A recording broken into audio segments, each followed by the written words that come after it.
Hi అండి. నమస్తే. నేను మీ జయశ్రీ. ఈరోజు సాఫ్ట్‌గా ఉండే గులాబ్ జామ్స్ ఎలా తయారు చేసుకోవాలో చూపించాలనుకుంటున్నాను. నేనిక్కడ 175 గ్రాముల గులాబ్ జామ్ ప్యాకెట్ తీసుకున్నాను. దానిలో తగినన్ని పాలు కలిపి వేసుకుంటున్నాను. పాలు వేయడం వల్ల మనకి సాఫ్ట్‌గా ఉంటుంది. లేదా వాటర్ కలుపుకున్నా పర్వాలేదు. నేనైతే ఇలా కలిపిస్తున్నాను. ఇలా సాఫ్ట్‌గా కలుపుకోండి. మీకు చేతికి అంటుతున్నట్టు అనిపిస్తే కొంచెం ఆయిల్ చేతికి రాసుకోవచ్చు. ఇలా మీకు నచ్చిన సైజులో చేసుకోవాలి బాల్స్.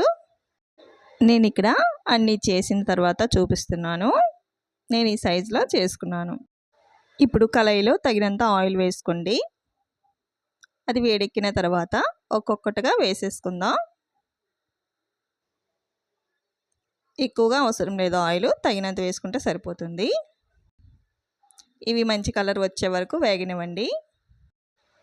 ఇవి డార్క్ కలర్ వచ్చే వరకు వేయించుకోవాలి. చూసారు కదా, ఇంకొంచెం కలర్ రానిద్దాం. ఇవి పాకంలో వేసిన తర్వాత కలర్ చేంజ్ అవుతాయి కదా, అందుకని కొంచెం డార్క్గా రావాలి. ఇప్పుడు తీసేద్దాం. నేను అన్నీ ఇక్కడ వేయించేస్తున్నాను. వేయించిన తర్వాత చూపిస్తాను. ఇక్కడ 400 గ్రాములు తీసుకున్నానండి నేను. షుగరు కరెక్ట్గా సరిపోయింది. 2 గ్లాసుల వాటర్ వేసుకున్నాను. దీనిలో యాలకుల పొడి వేసుకున్నాను. ఈ పాకం ఒక 10 నిమిషాలు మరిగితే సరిపోతుందండి. కొంచెం నురగ వచ్చినట్లుగా అనిపిస్తే సరిపోతుంది. అప్పుడు స్టవ్ ఆఫ్ చేసేసుకోవచ్చు. ఈ వేయించినవన్నీ దీనిలో వేసేసుకుందాం.